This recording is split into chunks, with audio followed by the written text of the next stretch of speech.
Welcome back to Vietnamese Vixens. Today's story comes from a listener who thought he had an advantage, a secret that would help him understand Vietnam in a way most foreigners never could. He spent 2 years learning the language, mastered it quietly, kept it to himself. He thought it would bring him closer to the truth. And it did. Just not the truth he wanted to find. This is Daniel, 34, from Stuttgart, Germany.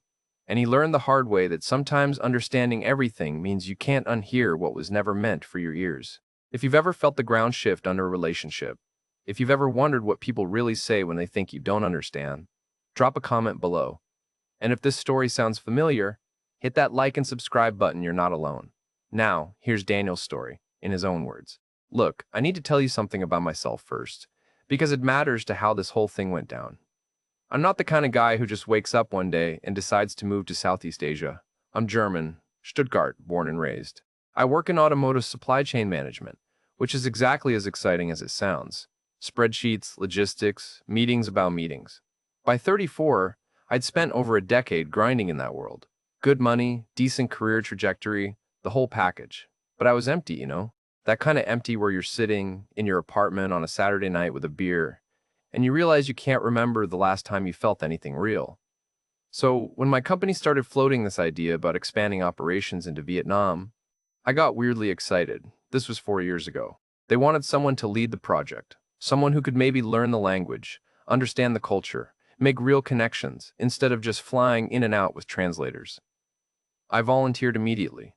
Started learning Vietnamese online apps, tutors on Skype, grammar books, the works. 2 years I put into that language. 2 years of tones and pronunciation and vocabulary drills. Vietnamese is brutal for Germans, by the way. The tones, the sounds that don't exist in our language. It took me months just to say ka ah fe without sounding like an idiot. But I got good. Really good. Really good. My tutors were impressed. I could hold conversations, understand movies, read news articles.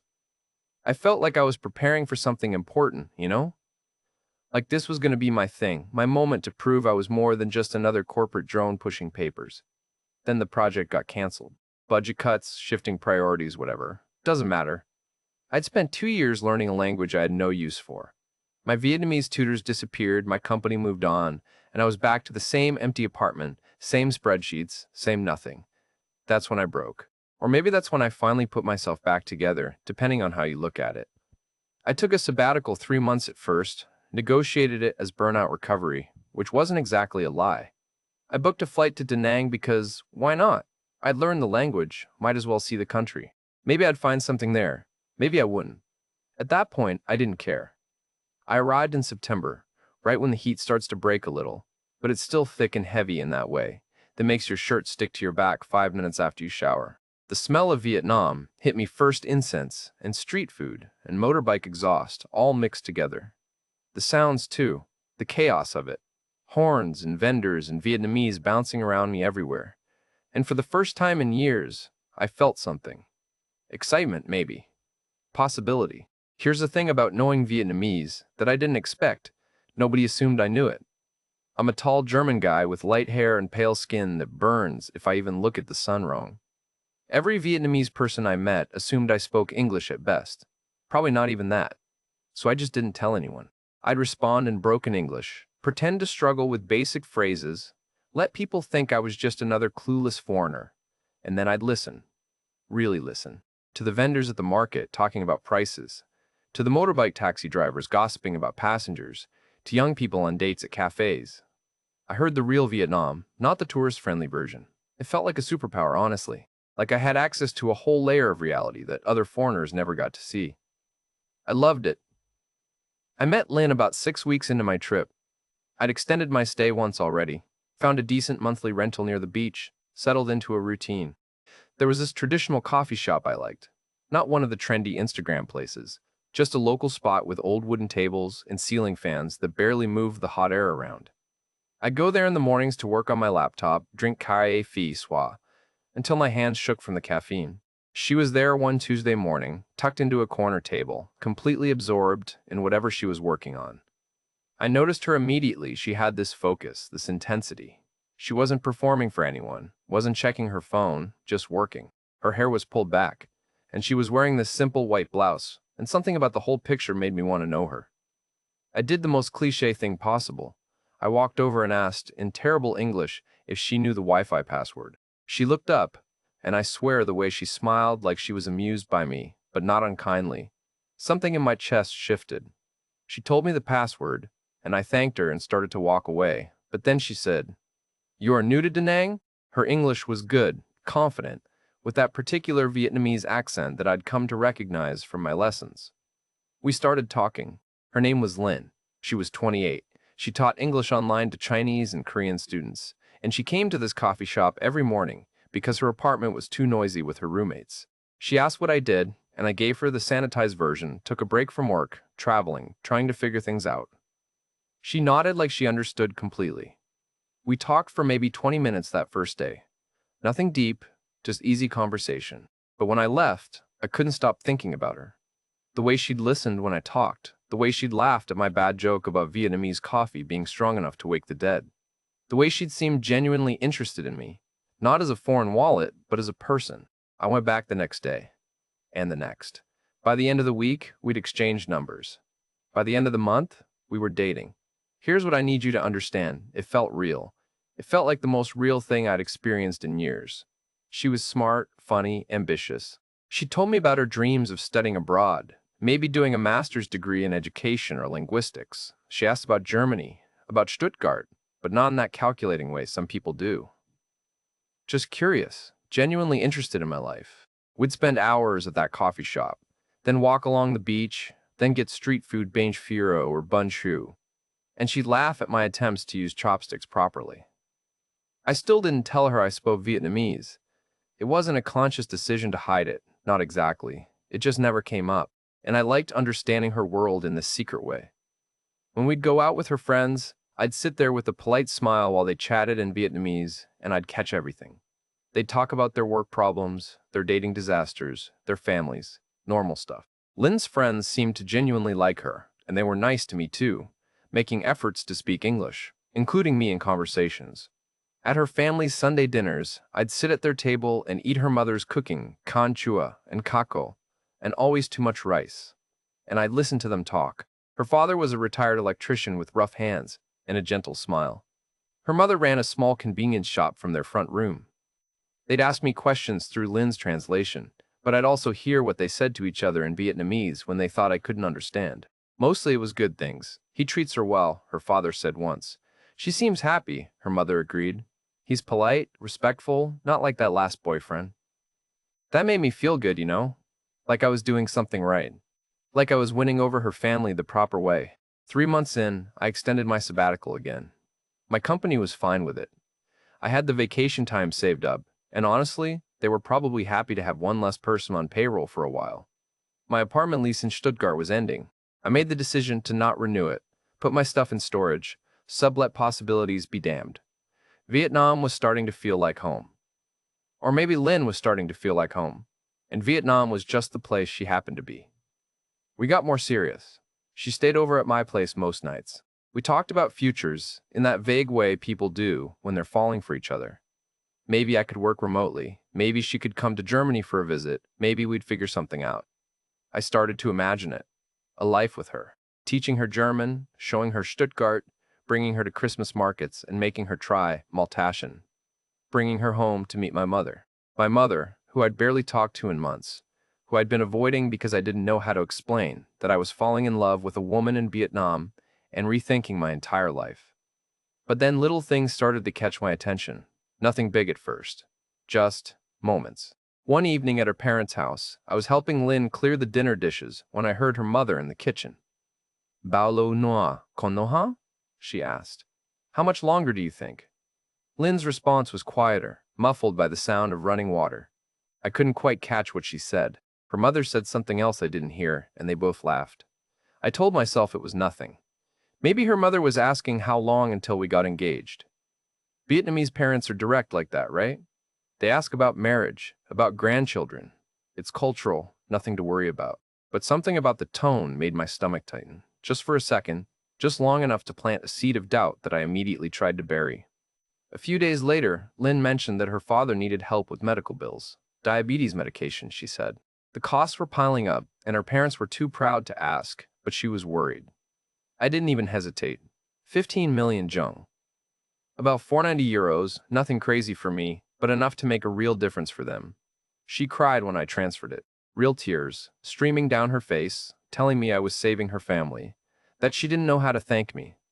I held her and felt like a hero, like I was doing something meaningful with my money for once, instead of just letting it sit in a German bank account, earning nothing. She was so grateful, so genuinely moved. How could I doubt that? 2 weeks later, she needed help with a cousin's university fees. 10 million miln this time. About 327 euros. I sent it without question. She was my girlfriend. Her family was becoming my family. This is what you do for the people you love, right? But that seed of doubt was growing, slowly, quietly, in a place I didn't want to look too closely at. Because every time I sent money, some small part of me remembered her mother's question. How much longer do you think? How much longer until what? 6 months into the relationship, I'd fully committed, not just emotionally, practically. I'd given up my Stuttgart apartment completely. Everything I owned was either in a storage unit outside the city or in my rental in Da Nang. I was working remotely now. Had convinced my company to keep me on as a consultant, doing the same work for slightly less money but infinitely more freedom. My German colleagues thought I was living the dream. Beach town, beautiful girlfriend, low cost of living. And I was, wasn't I? That's what I kept telling myself. Lynn and I had settled into this comfortable rhythm. She'd come over after her morning teaching sessions, we'd have lunch together, I'd work through the afternoon while she prepped lessons or watched Vietnamese dramas on her phone. Evenings, we'd explore new restaurants, night markets, beach walks. Weekends were for her family, those long Sunday dinners that stretched into the evening, everyone talking over each other, the table covered in empty dishes and teacups. I was happy. Or, I thought I was happy. Looking back now, I think I was performing happiness, trying to convince myself that the doubt creeping in was just my German pessimism, my inability to accept good things without questioning them. The money requests kept coming, never huge amounts, always with explanations that made perfect sense. Her mother needed a minor surgery, 5 million dog. Her younger brother's motorbike broke down, and he needed it for work, 3 million dog. The shop's refrigerator died, 8 million dog. Each time, Lynn would come to me with this apologetic look, like she hated asking, like it was killing her to burden me. And each time, I'd transfer the money and she'd cry with gratitude and promise to pay me back someday, which we both knew wasn't realistic and I honestly didn't care about. By my rough calculation, I'd given her family about 38 million young over those months. About 1,200 euros. Not nothing, but not life-destroying either. And it felt good, you know? It felt like I was building something real, proving I wasn't just some tourist passing through. I was investing in our future, in our family. That's how I framed it to myself. But my Vietnamese understanding, that secret advantage I'd been so proud of, was starting to feel less like a superpower and more like a curse. It happened on a Thursday evening. Lynn was at my apartment, lying on the bed in my room while I finished up some work emails at the desk. Her phone rang one of her friends. I recognized the name that flashed on the screen. Lynn got up and wandered into the bedroom, door slightly ajar, speaking Vietnamese rapid fire the way she always did with her friends. I wasn't trying to eavesdrop, not really. I was just there, and she was there, in Vietnamese carries. Sao Rui? Anha Daniel the now? Her friend asked. How's it going? How's Daniel? En Shui de lum. Going well. He's so easy. I kept typing, but my fingers had stopped actually hitting keys. I was just staring at the screen, listening. Her friend laughed. Easy how? Citra quok man. Schwat la Schwak man schwat la Schwak men schwat. Just cry a little, and he gives money. Don't even have to do much. My stomach dropped. But I didn't move, didn't react, just sat there, frozen, while my girlfriend laughed with her friend about how easy I was to manipulate. Bao lo nuatra, her friend asked. How much longer until you have enough? Ko wa saltong na, maybe 6 more months. Then I'll have enough for the visa and some cushion money. An tua is helping with the application. An tua. A man's name I'd never heard before. Helping with what application? They talked for a few more minutes. Something about documents, about timing, about being careful. Then Lin laughed again and said, Younglo, Ongo, Youngbo, Youngbo, Changbo, Gong. Don't worry, he doesn't know anything. Ongo, Yongo, Changoch. He's very naive. She came back out, smiling, and kissed the top of my head. Sorry, baby, that was just talking about stupid stuff. You hungry? Should we get dinner? I said yes. I got up, grabbed my wallet, walked with her to the street food place we liked. I ordered bunshu. I ate it. I tasted nothing. The whole time she was chatting happily about her day, about a funny student she'd had, about some video she wanted to show me later.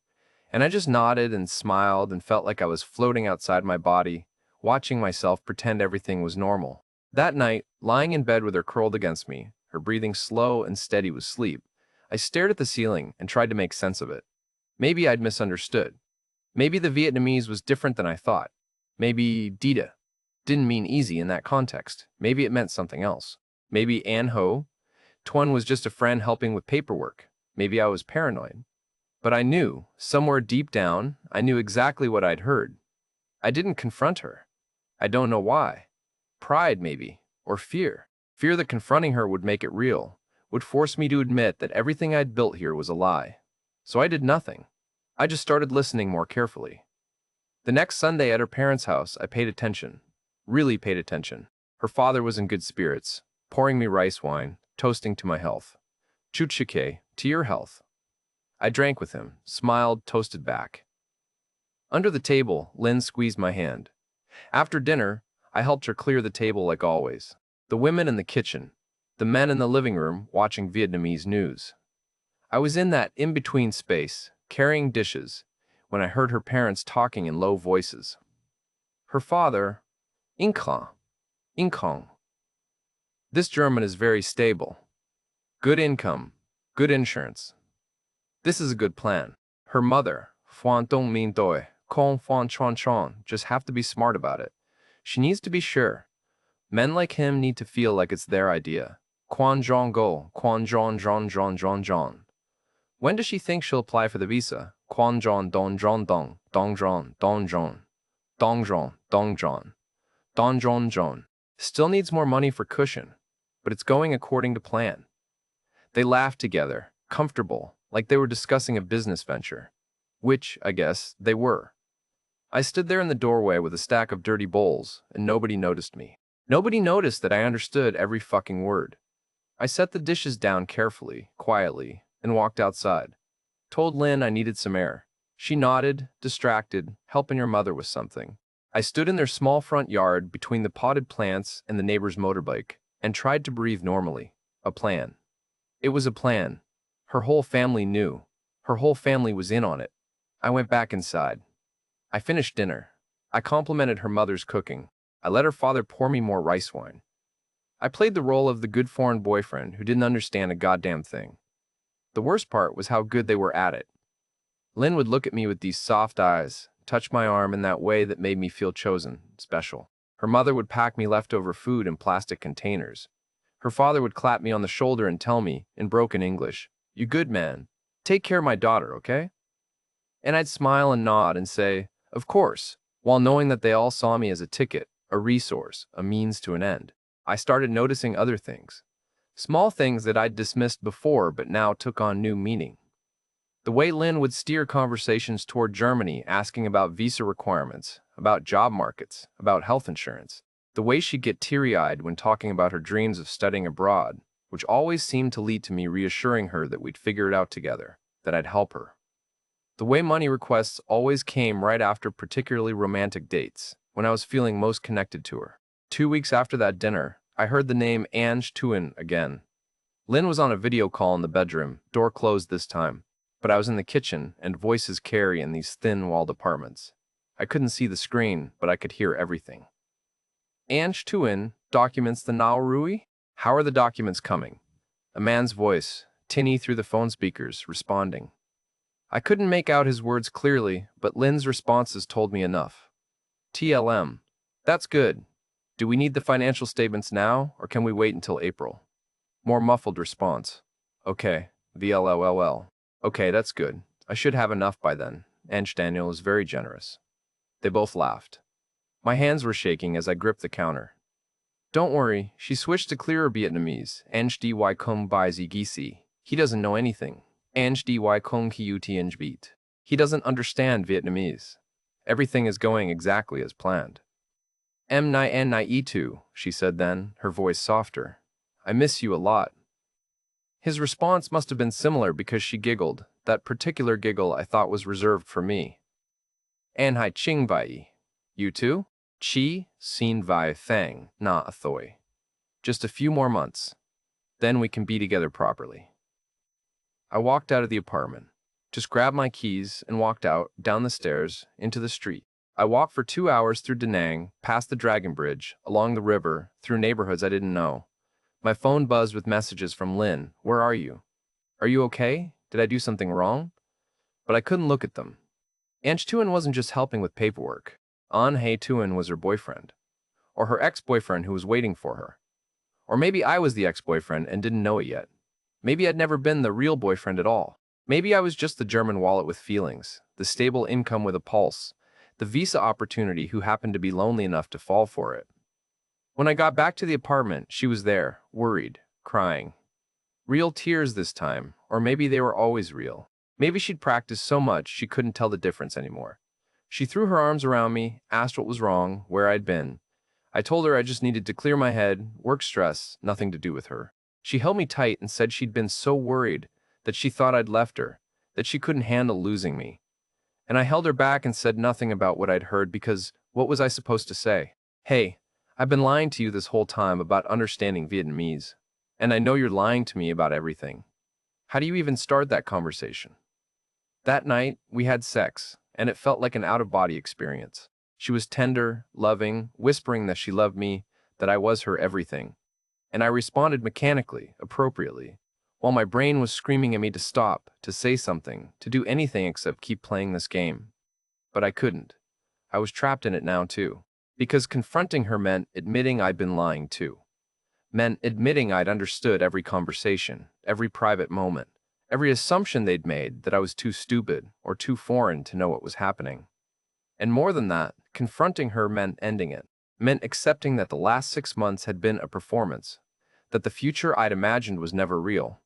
So, I said nothing. I just kept listening, kept collecting evidence of my own betrayal, kept watching the trap close around me while doing absolutely nothing to escape it.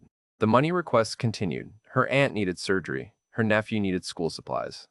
The convenience store needed repairs. 3 million here, 5 million there. Each time I transferred it, I wondered if it was even real.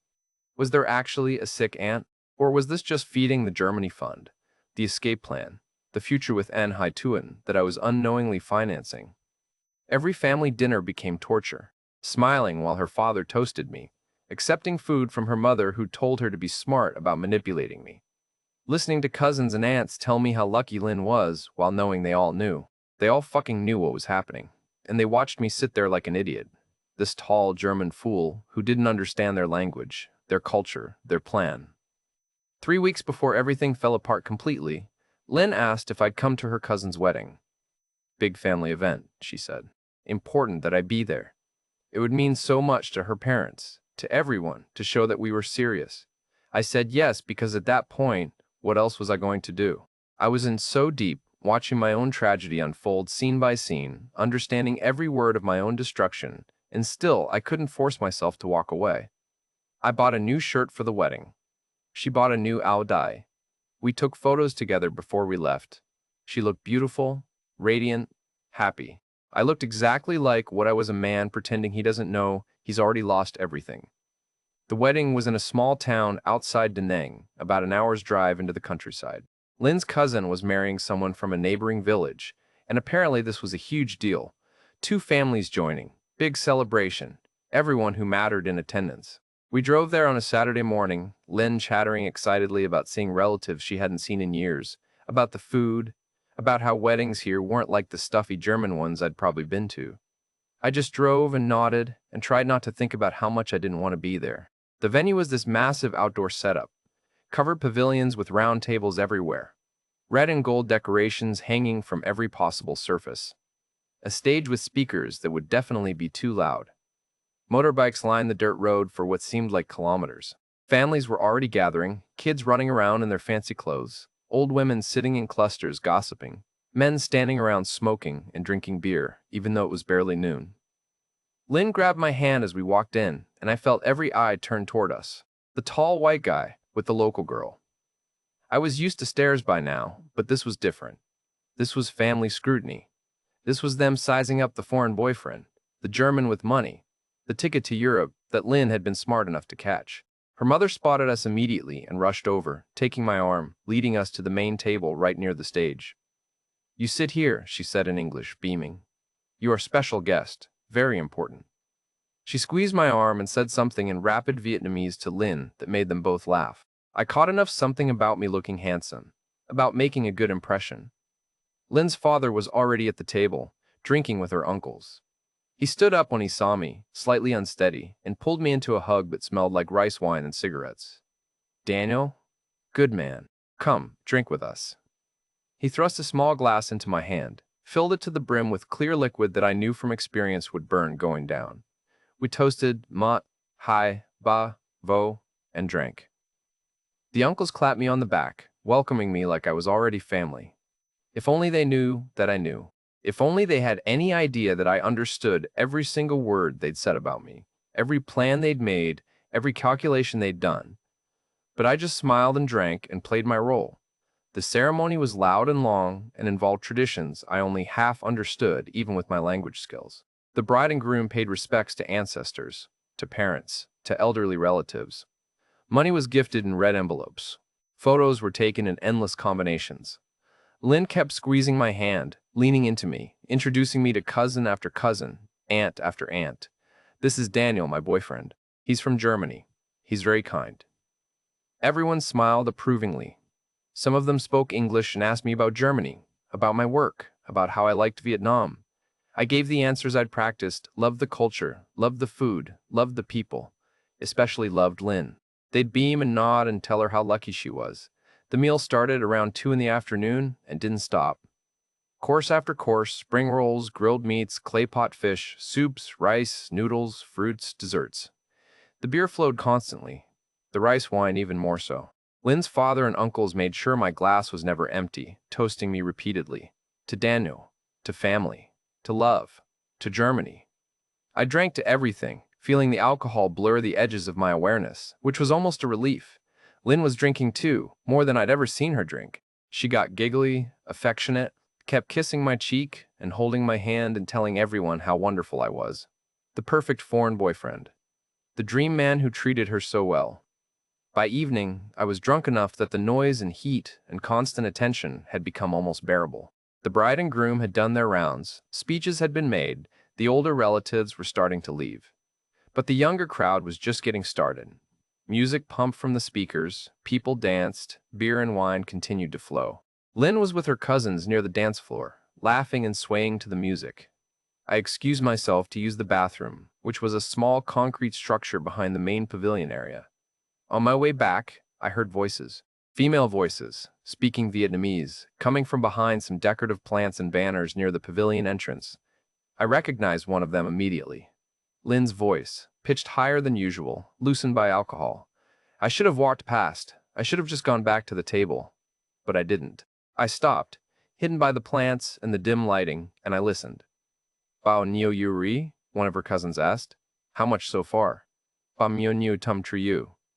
Lynn's voice, proud. 38 million. By July, I'll have enough for everything. The visa fees, the flight, first few months living expenses in Stuttgart, maybe 50 million total, that's the goal. Then I'll be set. Wow, that's good. Ange Daniel really loves you, huh? Lynn laughed, loud and unguarded. Love? Maybe. I don't know. Does it matter? He's stable. He has money. He has EU citizenship. That's what matters. And he's sweet, you know. Very easy to handle. Gets emotional when I cry. "Are you going to marry him?" another cousin asked. "I'll decide when I get there. If it makes sense, if the visa situation requires it, maybe. Or maybe I just get there, get a job, and disappear. Lots of Vietnamese in Germany, I'll figure it out. Anish Tun will come later anyway, once he finishes his degree. We just have to be patient. Anishtuan is okay with this? He understands. It's business, you know? Daniel is the opportunity. Twin is the real thing. But you can't tell anyone, okay? Daniel doesn't know anything about Tuan. He thinks I'm so innocent, so naive. It's actually funny sometimes how much he believes everything I say. They all laughed. I stood there behind the plants, drunk and dizzy and feeling like someone had reached into my chest and pulled out everything vital. What if Daniel finds out? One of them asked. He won't. He doesn't understand Vietnamese. He barely understands Vietnam. These foreign men, they come here and they think they've found some perfect traditional girl who will love them forever. They don't realize we're just as calculating as anyone else, maybe more, because we have to be. Smart girl, her cousin said, use what you have to get what you need. Exactly. And honestly, if he's stupid enough to keep giving me money without asking questions, that's his problem. I cry a little. I tell him some story about family problems, and he transfers the money same day. Every time. NHT Wyrat Nigi the toy. He's so naive, like a child. More laughter. My vision was blurring, and I couldn't tell if it was from the alcohol or the tears I was trying not to let fall. I walked away before I could hear more, stumbling slightly, making my way back toward the tables, but not to our table. I couldn't face her right now. I couldn't sit there and pretend while her words echoed in my head. I found a plastic chair at an empty table at the edge of the venue and sat down heavily. Pulled out my phone just to have something to do with my hands. 38 million ung. I'd calculated it in my head weeks ago, but hearing her say it out loud made it real in a different way. About 1,200 euros of my money, carefully collected over 6 months to fund her escape from me, from this. From the life we were supposedly building together. The real thing. She called Anjtuan the real thing, which meant I was what? The fake thing? The temporary thing? The convenient thing? I don't know how long I sat there, long enough that Lynn came looking for me, weaving slightly, her face flushed from alcohol and dancing. Baby, there you are. Why are you sitting here alone? Come dance with me. She pulled at my hands, and I let her pull me up. Let her lead me toward the dance floor, where her cousins were still laughing and moving to the music. The same cousins who just listened to her talk about me like I was a mark, a fool, a resource to be exploited. They smiled at me, waved, made space for us in their circle. I danced because what else could I do? Lynn pressed against me, arms around my neck, telling me she loved me, that this was the best night, that her family loved me so much. And I held her and swayed and felt absolutely nothing except a strange, distant clarity cutting through the alcohol. This had to end. I had to end this. But not here. Not now. Not in front of her entire family at her cousin's wedding.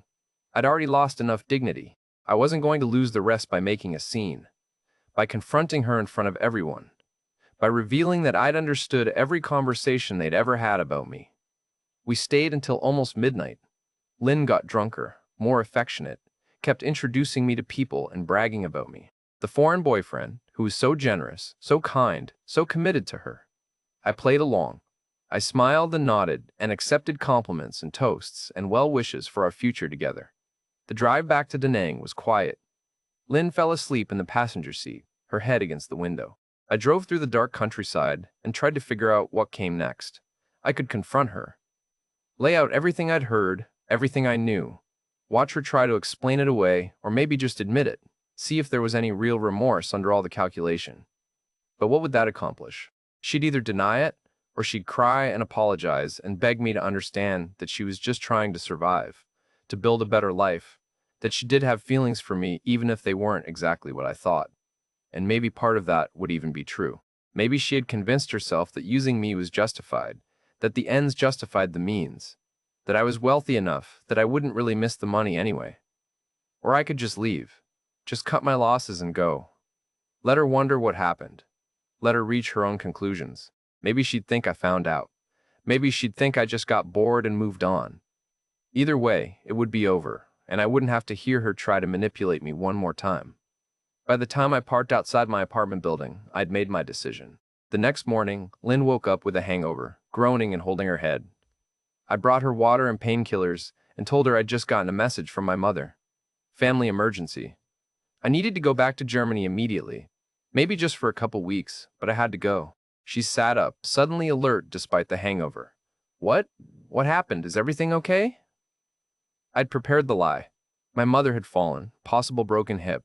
My sister couldn't handle it alone. I needed to be there. I was booking a flight for Tuesday, 3 days away. Lynn's face crumpled. She started crying, real tears streaming down her face, reaching for me. No, no, this is so sudden. I'll miss you so much. Can I come with you? I want to help. I want to be there for you.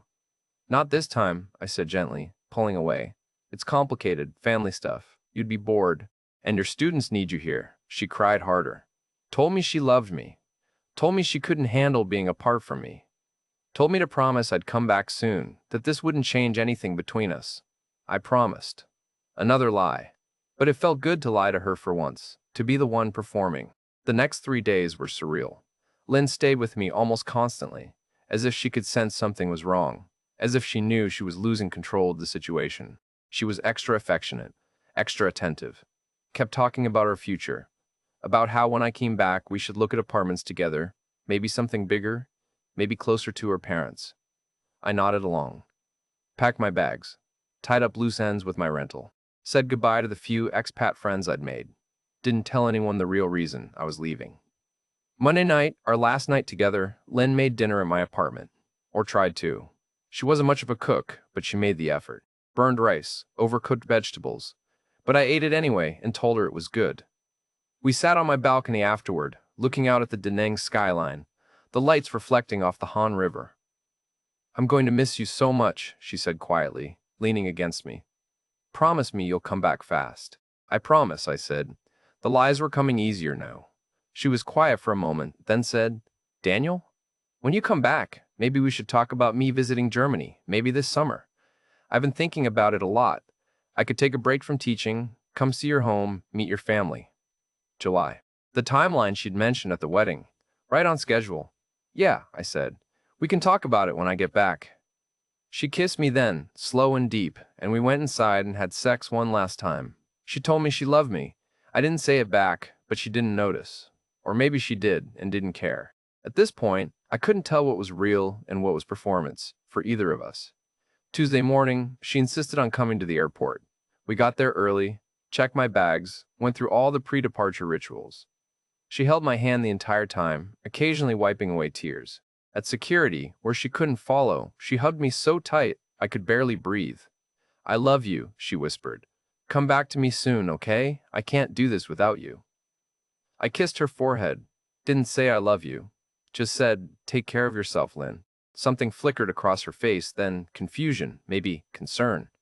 Like she realized something was off. But I pulled away before she could say anything else, walked through security without looking back. On the plane, I turned off my phone. 17 hours to Frankfurt, another connection to Stuttgart. 17 hours to sit with everything I'd learned, everything I'd lost, everything I'd never really had in the first place. I kept my phone off for 2 weeks after I landed. Let her messages pile up, unanswered. At first, they were worried. Are you okay? Did you land safely? Please let me know you're all right. Then they were confused. Why aren't you responding? Did I do something wrong? Please talk to me. Then they were desperate. I'm so worried about you. I love you so much. Please don't shut me out. After 2 weeks, I finally read through all of them. Then I blocked her number. Blocked her on every platform. Didn't explain. Didn't accuse. Didn't give her the satisfaction of knowing exactly what I knew. Just vanished from her life as completely as she'd planned to vanish from mine. It's been 8 months now. I'm back in Stuttgart. Back in my corporate job. Back in a life that looks exactly like the one I left. Got a new apartment, smaller than the old one. Started going to therapy, which probably should have happened years ago. My therapist keeps asking me about trust issues, about how this experience will affect future relationships. I don't have good answers. The worst part, and know this sounds strange, wasn't the betrayal itself. It was understanding it in real time. Most guys in my situation, they find out after the fact. Someone tells them, or they discover messages, or the money disappears and suddenly the girlfriend is gone. It hits them all at once, this revelation that they were played. But me? I watched it happen scene by scene, conversation by conversation. I heard her discuss me with her friends like I was a business opportunity. I heard her family calculate my worth, plan my exploitation. I heard her tell her cousins I was naive, stupid, easy to manipulate. I heard her laugh about how gullible I was, while I sat there knowing every word. understanding every joke at my expense. I had the translation in real time, and I couldn't do anything with it. Couldn't confront her without admitting I'd been lying to. Couldn't leave immediately without losing face, without making the hurt worse. So I just absorbed it, day after day, smile by smile, lie by lie. Sometimes I wonder if I should have told her. Should have said, in perfect Vietnamese, I understand everything. I've always understood. Would it have mattered? Would she have felt ashamed? Or would she have just gotten angry that I'd trapped her in her own lies? I don't think I'll ever know. What I do know is that learning Vietnamese was supposed to give me an advantage, supposed to help me connect with Vietnam in a deeper way than other foreigners. And it did. I connected with the real Vietnam, the one tourists never see, the one where foreign men are resources to be exploited, where love is a tool, where crying on cue is a marketable skill. I learned the language to get closer to the truth, and the truth destroyed everything I thought I had. There are some things you're better off not understanding, some conversations you should never be able to follow, some truths that only hurt you because you know them. I still speak Vietnamese, can't unlearn it. Sometimes I hear it on the street here in Stuttgart.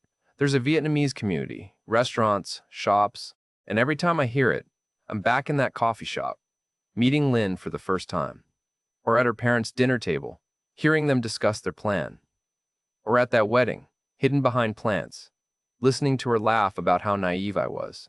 The language I spent 2 years learning, the skill I was so proud of, has become a scar I carry. Every time I hear Vietnamese, I hear her voice.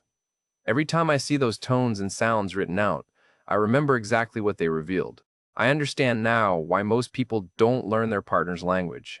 It's not laziness. It's self-preservation. Sometimes the things people say when they think you don't understand are the only things keeping the relationship alive. I heard the truth. And the truth was that I was never the boyfriend. I was never the love story. I was just the German with money, the stable income, the EU passport. I was the plan. And somewhere in Vietnam right now, Lynn is probably telling this story to her friends, laughing about the German who disappeared without explanation. Maybe she's already found another target. Maybe she's still working on the Germany fund, just taking a little longer than expected. Maybe she thinks I found out, or maybe she thinks I just got scared of commitment. I hope she never knows for certain. I hope she spends the rest of her life wondering what happened, what went wrong, if she said something I somehow understood. Because that's the only revenge I get, the only power I have left. I understood everything, and she'll never know for sure if that's why I left.